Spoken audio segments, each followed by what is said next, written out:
Hello and welcome back to the Career Flipper podcast. I'm your host, Jenny Dempsey, and this is a solo episode, so you're getting just me today.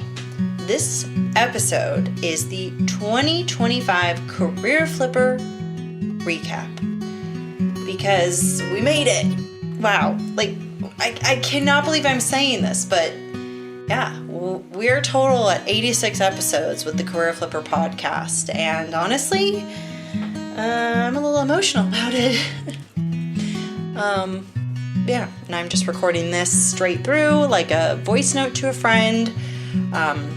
So yeah, thank you for tuning in and listening. And before I get into anything else, I want to lean into the gratitude. Like, truly, from the bottom of my heart, thank you for listening, for following, for writing in, for sharing your stories, for sending me messages about how an episode hit home or made you think about something, for leaving reviews, for telling your friends about this little show, for following me on Instagram and putting up with my random posts. And this podcast really started as something so personal. I mean, almost selfish, really. Like, I just wanted to figure out how to change my own career, how to rebuild a career path when the one I had crumbled.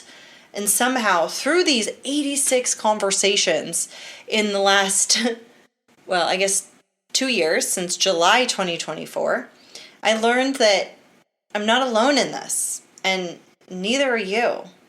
And every single guest that's been on this show has become a mentor to me in some way. And I mean every single one of them. And when I started the Career Flipper, I didn't have a plan. I didn't even have a stable job. I was fresh off a layoff, confused, grieving, trying to remember who I was outside of my career title, and doing contract work part-time and flipping furniture and trying not to panic every time someone was like, so what do you do? That was season 1, the in the thick of it season. But season 2 was different. And season 1 ran in July 2024 to December 2024. And season 2 started in January 2025, if I can get this correct. I'm not going to edit this out. January 2025.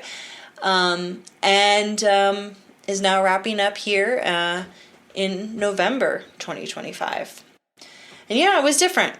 And I had a full-time job again. I started it in January 2025.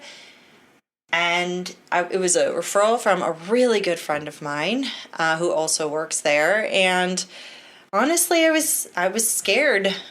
I was resistant, like deeply resistant. I didn't know if I could trust corporate again after what happened before. I didn't know if I could realign myself with the way that corporate works now that I've tapped into this entrepreneurial spirit. And I didn't know if I'd lose myself again in work and it would become my identity and I'd just lose everything that I had learned. I took the job. I needed the stability. I'm grateful. And I decided to really reframe this, reframe it as the investor in my dreams. And trying to, be back in an office and show up and just realize I'm focusing on my core values, connecting to great people on my team, being creative, showing up as my authentic, goofy self, focusing on what matters to me, staying consistent, being a team player, all these things, because it matters to me. And here I was, I'm doing this full-time job. I'm furniture flipping every single Sunday for about 8 to 10 hours. And then hosting this podcast, basically doing it kind of like on my lunch break from the day job, as well as doing it like after hours. So, and then also, got to throw this in the mix here because I got to keep it real, but still grieving my dad who died in March 2022. And I feel like I talk about it a lot, but the actual grieving of it I don't know if I really worked through it or worked through what he said to me on his deathbed of, I wish I wouldn't have worked so much, Jen. And, I'm still figuring out who the heck I'm becoming, and somehow, I know this might sound a little cheesy, but this flipping community kept me going. You all made it feel less lonely. And through these conversations, man, I have learned so much. It has continued to light my flame to keep going and leaning into the things that matter to me. Like, let's start, with Matthew Smith. I'm gonna go back on some episodes here, so come with me. Matthew Smith kicked off season 2. He got laid off and then became a bartender in the Caribbean. Like, he was working in advertising and marketing in New York City, and then lots of things happened. You got to go back and listen to the episode. And literally that layoff led him to serving drinks on a beach. And what I love about his story is that it cracked open this belief that layoffs are not the end. They're really the beginning of the most unexpected adventure. And, his story reminded me that a door closing can actually be like a flight boarding to somewhere tropical and beautiful. And then there were Elise Rowan and Kelly Williams, 2 friends who started the S'mores Cart in California. And their story, is messy. It's hilarious. There's burned marshmallows, shattered glass. Go back and listen to that episode. It's a good one. But the joy they found in doing something together and saying yes to an idea, into not pushing away their entrepreneurial spirit, was contagious. They reminded me that you don't have to know everything before you start. You can learn. It might be really messy, but you can learn while you're doing it, and you can laugh along the way. And then Ryan Kelly, he had a successful tech career in UX design, and he became a furniture maker. You already know, he's proof that your passions aren't random. They're clues. And his story kind of felt like a mirror for me. This creativity, this craftsmanship, and courage all rolled into one from a friend that I knew in person, and I reconnected as they are transforming their career into something completely different. And I love the chat with Katie Asmus. She's a somatic psychologist, and it really, our conversation blew my mind with her insights about how our bodies kind of hold the truth of change, if that makes sense. It's she said something, your body knows when it's time to move on, even before your mind does. That hit me hard, because I think for so many of us, we feel it before we can explain it. I know, I feel it. Look, my day job, I'm so grateful for it, and the people are amazing, and the company, there's so many good things, but when I sit in the office under the fluorescent lights, I don't necessarily feel completely aligned, but I feel that. My mind is okay, you work through it, you just gotta, you do it, but my mind, I don't feel it. And so I think really leaning into that sometimes and understanding that it's okay to feel these ways before we can explain it is important. And then Julie Hennell, she's flipped her career so many times. You got to go back, her episode, she was a model, and then she worked in tech, and she also brought people together with sustainable clothing, and then she's a career coach. She has a podcast. She's done so many things, and she's a reminder that it's completely okay to reinvent yourself over and over. You don't have to have one defining chapter. You can have a whole frickin' bookshelf. And also, speaking of bookshelf, Carol Pearson left corporate marketing and started her own independent publishing company.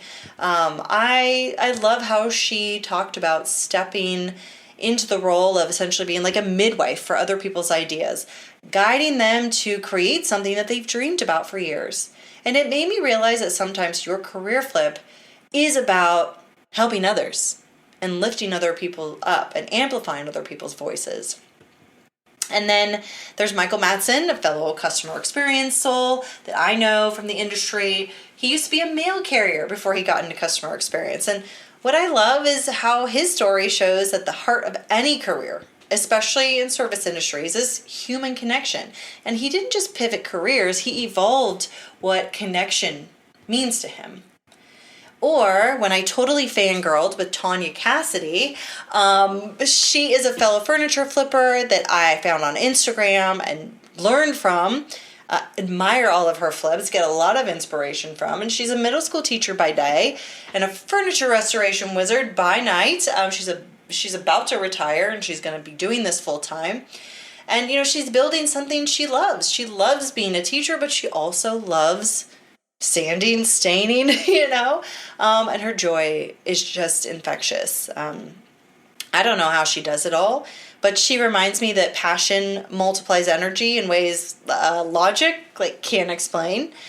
And then there is Case Sandberg. He's a software engineer turned chocolate maker here in San Diego, California. He founded San Diego Chocolate Co. And, he had to flip code into cocoa. And I really wish that I would have thought of that line when the episode first came out. But basically, he said something that stuck with me in the episode. Essentially, I don't want my perfectionism to stop someone from enjoying good chocolate. I mean, he says it way more detailed. You got to go listen to the episode. But I think about that a lot. About how often, I personally will hold back from sharing something because I don't think it's good enough.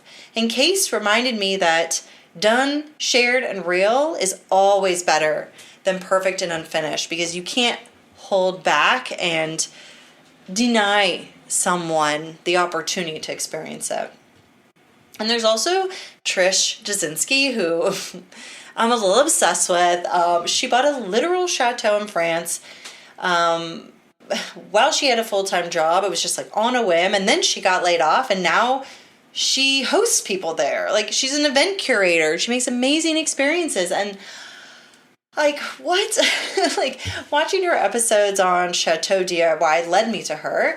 And her story feels like a dream, but it's the real dream. The messy, hard stuff that comes with, buying a chateau. It was from the 1400s.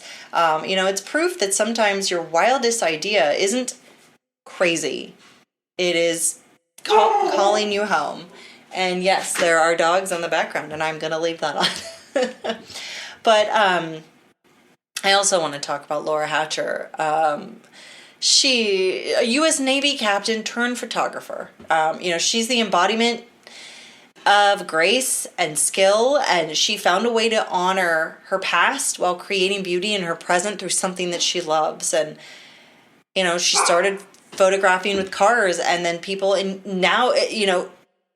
uniform in the military, helping them tell their stories through images. And it's just such a full circle moment.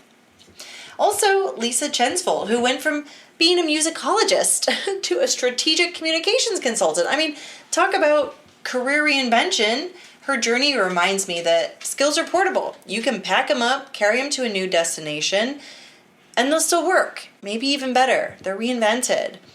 We also got Beth Carawan, who started making donuts during her layoff, which somehow tied back to customer experience because she created the stories that made it so. And I just love how she reminds us that play, creativity, and business can all coexist, and you can have a snack at the same time.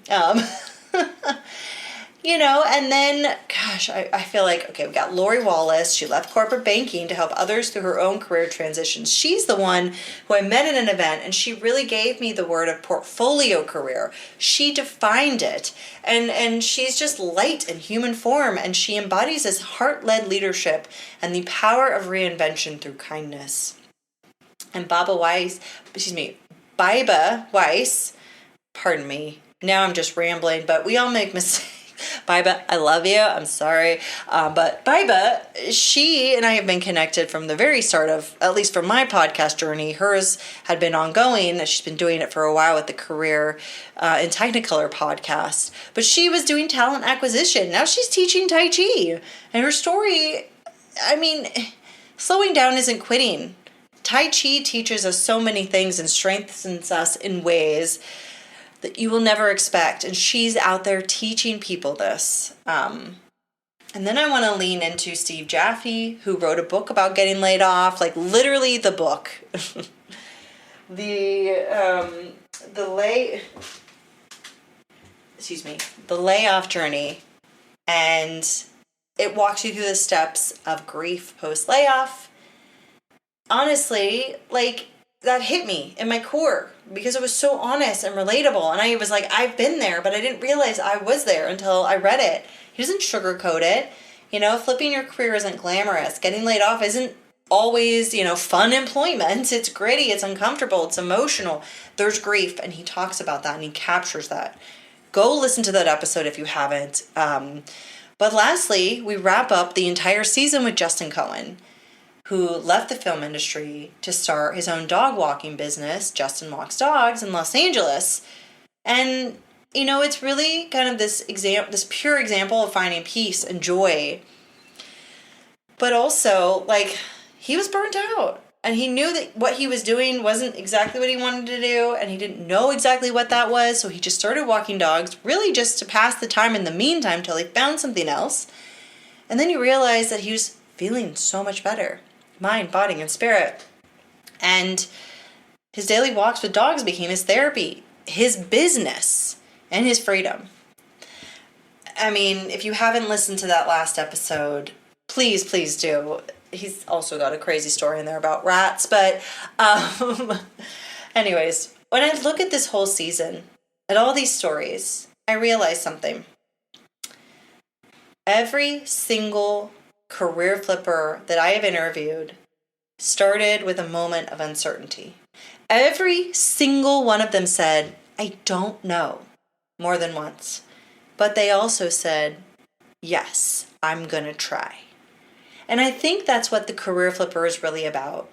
Saying yes to something new, even when you don't know. Even when it's messy. And speaking of messy, I gotta tell you this story because it just happened recently. It's too real, and you know what? I gotta laugh at it because otherwise I'm gonna have a full-blown meltdown. But right now, while this episode is recording, I'm preparing for my first ever vendor booth event at the San Diego Home and Garden Show. By the time you're listening to it, it'll be done.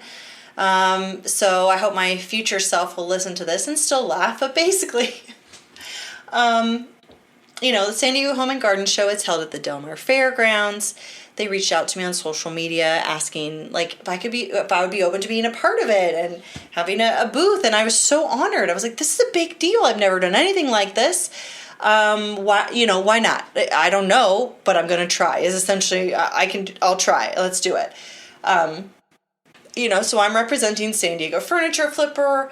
And in the meantime, I got to make some branding, signs and cards and maybe some stickers. And so I'm using Canva. I am not a designer by any means, as far as tech stuff. But I got Canva, and I was using their AI tool to make me a really nice little logo. And of course, it spelled it wrong on the first one, so then I had it redo it, and it spelled it right. And I was like, okay, this is beautiful. And fast forward, I started in advance. I started about probably a month and a half in advance, ordering things, because I do know, working in the tech world, project management, I know you start in stages. I knew I had to phase it out. So I'm ordering everything in advance. I'm getting things here, and I'm just kind of putting the boxes away because it's busy working the day job, working the podcast, working furniture, everything else in life. There's been a lot of events and there's been a lot going on. So I made the goal of I'm going to put everything that I order away into the closet, and then the week prior I'll get everything organized, and then a couple days before we'll do a little more organization, and so on and so on.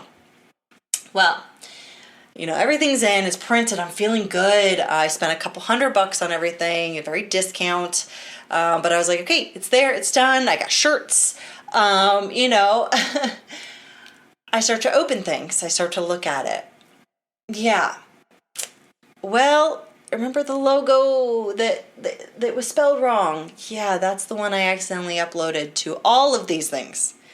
The one that was spelled right? Yeah, didn't. And what's actually spelled wrong is, it says San Diego, spelled correctly. Furniture is spelled Furniture.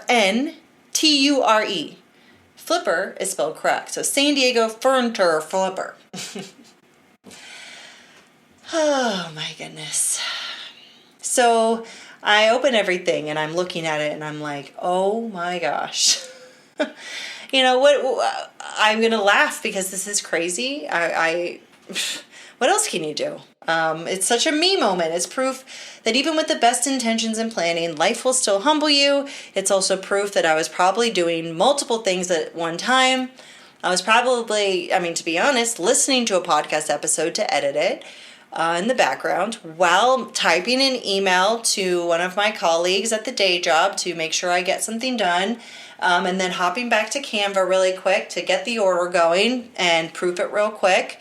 And then at the same time, there was probably someone at my door, so I went to go open the door, and then I noticed that there was probably some dust, a dust bunny, so I grabbed the vacuum to vacuum that, and then I was like, oh, it's time for lunch. These are the things, I'm sure you get it. I know I'm not the only one doing 10,000 million things. I'm not special, I'm not unique, like I'm in it with you. So instead of hiding it, that's why I'm telling you about it, because I want you to feel like, okay, this stuff happens, but I feel like it's very much a part of the vibe, right? It's part of the story, because if I learned anything this year, sometimes these mistakes are just second chances in disguise. Like, one day, maybe I will have a professional branding team making really beautiful things for me, and it will be spelled right. I'll be able to, get support and help from people who actually know how to do these things. But for now, this is where we're at. And, what I will say though, is that I love this. I love this podcast. I love this community. I love flipping furniture. I love, making new friends at my day job. I love contributing to brightening up someone's day. And I love hearing all of your stories. I love knowing that an episode that I share that's not perfect, that I'm literally editing on, I know there's a lot of tools out there, but I still use, GarageBand to edit mine. I'm using Zoom to record it. I'm doing this in a way that isn't super professional, and you still love it. And I love knowing that. And I look forward to next season. I don't really know yet exactly what season 3 of the Career Flipper will look like. It's going to evolve. It's going to include new types of flips, new types of stories, many new guests and all kinds of things. Because the other thing that I've learned is that career flipping is not just career flipping. It's life. It is all about life flipping. And I'm here for it. And I am so honored that you are too. So if you have ideas or stories that you want to share, you just want to say hi, my email is hello@thecareerflipper.com, but you can also text me 619-354-8116. I hope I don't regret putting that out there, but I would love to connect because this isn't just my story anymore. It's ours. So as I wrap up 2025, here's what I want to leave you with.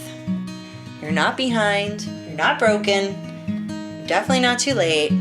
You're probably doing too much at one time, but that's okay. You'll find our balance one way or another. You probably have a typo somewhere. And, it's going to look messy. The logo is going to be spelled wrong, but you're learning, you're trying, you're still showing up. And that's what flipping's all about. So thank you for being here. Thank you for believing in second chances. I am so excited to see you in season 3 coming out in spring 2026. So we'll have a little bit of a time gap, but I am so excited to get going on this and bring it to you in the spring.